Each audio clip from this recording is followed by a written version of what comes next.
पृथ्वी का जन्म कैसे हुई? दुनिया कैसे बनी? पृथ्वी का इतिहास व जीवन की उत्पत्ति। ब्रह्मांड और दुनिया हमेशा से ही इंसानों के लिए रहस्य का विषय रहे हैं। आज इतनी वैज्ञानिक प्रगति के बावजूद हमारी धरती पर कई ऐसे रहस्य मौजूद हैं, जिनका पता लगाना वैज्ञानिकों के लिए भी लगभग नामुमकिन है। आम लोगों के मन में पृथ्वी के संबंध में अनेक प्रश्न अवश्य होते होंगे, जैसे पृथ्वी की उत्पत्ति कैसे हुई, यह दुनिया कैसे अस्तित्व में आई, पृथ्वी का जन्म कब और कैसे हुआ, पृथ्वी कैसे बनी, पृथ्वी की संरचना कैसे हुई। इस तरह के सवालों का जवाब जानने के लिए हर कोई उत्सुक रहता है। कुछ धार्मिक मान्यताओं के अनुसार सृष्टि या पृथ्वी का निर्माण देवता या ईश्वर ने किया है। वहीं दुनिया की रचना को लेकर हिंदू, ईसाई और इस्लाम धर्म की मान्यताएं भी अलग अलग हैं। वहीं पृथ्वी की रचना को लेकर विज्ञान का नजरिया अलग है। वैज्ञानिकों का मानना है कि पृथ्वी आग का गोला थी जो सूर्य से निकली और समय के साथ ठंडी होती गई, जिसके बाद पृथ्वी पर जीवन की उत्पत्ति हुई।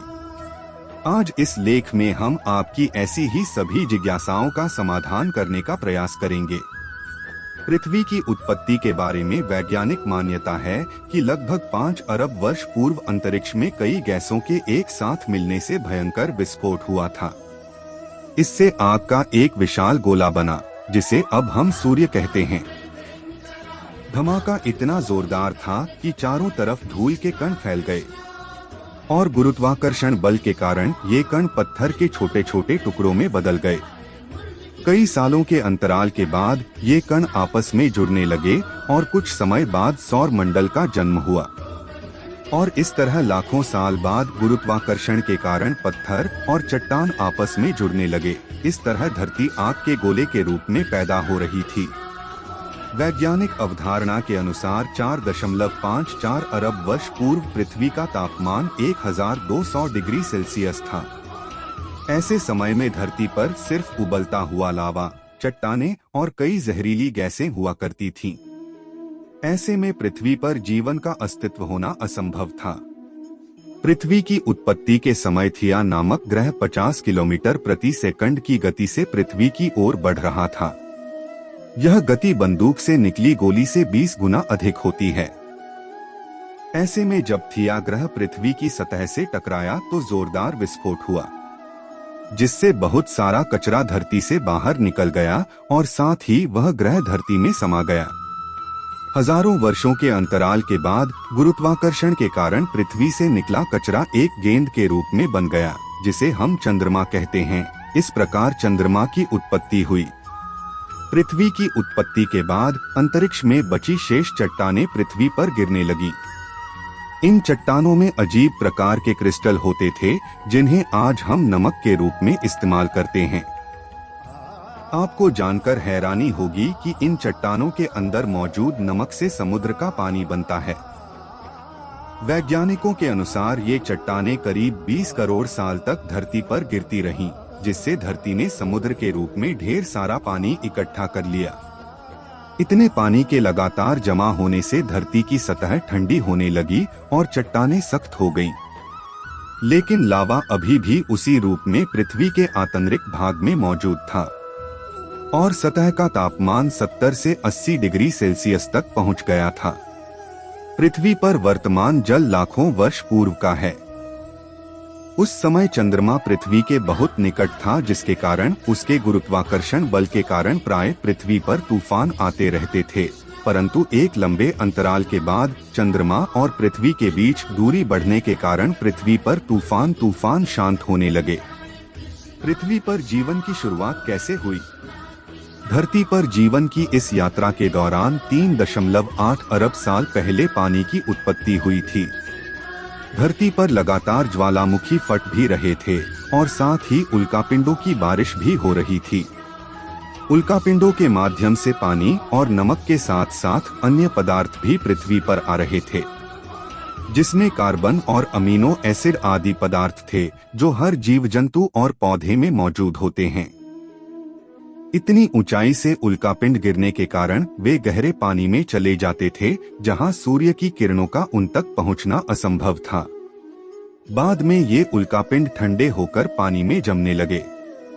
इसके बाद यह एक तरह से चिमनियों का आकार लेने लगे और ज्वालामुखी की दरारों में पानी घुसने से चिमनियों से धुआं निकलने लगा, जिसने बाद में एक तरह के केमिकल सूप का रूप ले लिया।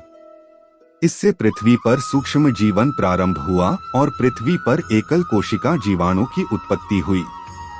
पृथ्वी पर ऑक्सीजन की उत्पत्ति कैसे हुई?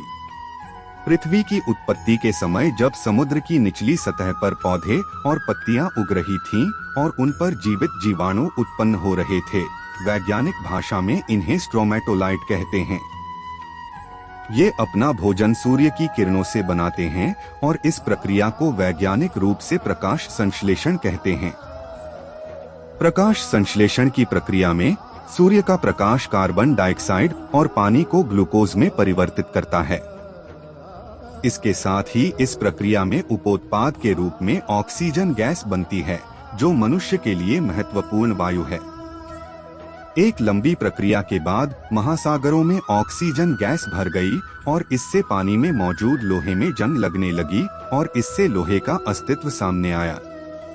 लंबे अंतराल के बाद समुद्र की सतह पर ऑक्सीजन गैस आने लगी, जिससे जीवन संभव हुआ। वैज्ञानिकों के अनुसार 2 अरब वर्षों तक पृथ्वी पर ऑक्सीजन का स्तर बढ़ता रहा और साथ ही पृथ्वी के घूमने की समय सीमा भी कम होती गई। आज से 1.5 अरब साल पहले एक दिन वर्तमान की तुलना में 16 घंटे का होता था। धीरे धीरे समय के साथ समुद्र के नीचे की भूमि की सतह बड़ी प्लेटों में तब्दील हो गई और उसके नीचे के लावा ने ऊपर की सतह को गतिमान कर दिया। ऐसे में पृथ्वी की सभी प्लेटें आपस में जुड़कर एक विशाल द्वीप बन गईं। इस तरह लगभग 40 करोड़ साल पहले पृथ्वी के पहले सुपरकॉन्टिनेंट रोडेनिया का निर्माण हुआ था। इससे अब पृथ्वी का तापमान घटकर 30 डिग्री सेल्सियस हो गया था और दिन 18 घंटे लंबे होते थे। उस समय पृथ्वी की स्थिति वर्तमान मंगल जैसी ही थी। लगभग 7.50 करोड़ वर्ष पूर्व पृथ्वी के नीचे पिघले हुए लावा से उत्पन्न ऊष्मा बाहर निकली, जिसने पृथ्वी को 2 भागों में विभाजित कर दिया। इसके 2 टुकड़ों में बंटने के कारण पृथ्वी की सतह कमजोर हो गई थी और यह 2 भागों में बंट गई थी, जिससे साइबेरिया और गोंडवाना नाम के 2 महाद्वीप बन गए। पृथ्वी को बर्फ के गोले में बदलने की प्रक्रिया। इतने सालों के बाद भी ज्वालामुखी के फटने और जहरीली गैसों के निकलने का सिलसिला अब भी जारी था। जहरीली गैसों में कार्बन डाइऑक्साइड सूर्य से निकलने वाली किरणों को अवशोषित करने लगी और इससे पृथ्वी का तापमान बढ़ने लगा। बढ़ते तापमान के कारण समुद्र में गर्मी पैदा होने लगी और समुद्र का पानी भाप बनकर बादलों का रूप लेने लगा। साथ ही कार्बन डाइऑक्साइड गैस के कारण अम्लीय वर्षा होने लगी। कार्बन डाइऑक्साइड के साथ वर्षा के कारण यह गैस चट्टानों और पत्थरों द्वारा अवशोषित हो गई और कुछ हजार वर्षों के बाद पृथ्वी का तापमान घटकर 0 से 50 डिग्री कम हो गया। इससे धरती बर्फ के गोले में तब्दील हो गई। ज्वालामुखी फटने की प्रक्रिया अभी भी चल रही थी, लेकिन बर्फ की अधिकता के कारण ज्वालामुखी से निकलने वाली गर्मी बर्फ को पिघला नहीं पा रही थी और इसके अलावा कोई अन्य स्रोत नहीं था जो जहरीली गैस कार्बन डाइऑक्साइड को अवशोषित कर सके। सभी चट्टानें और पत्थर बर्फ के नीचे दबे थे।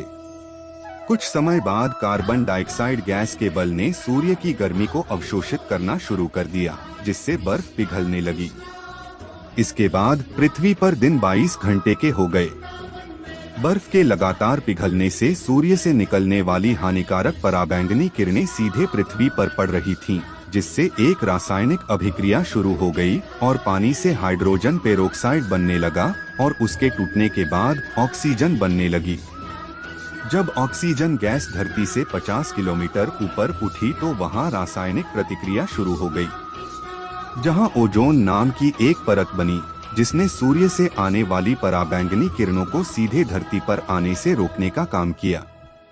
अगले 15 करोड़ सालों तक इस गैस की परत बहुत मोटी होती चली गई और इधर पृथ्वी पर ऑक्सीजन गैस की मात्रा बढ़ने लगी, जिससे पेड़ पौधे अस्तित्व में आए।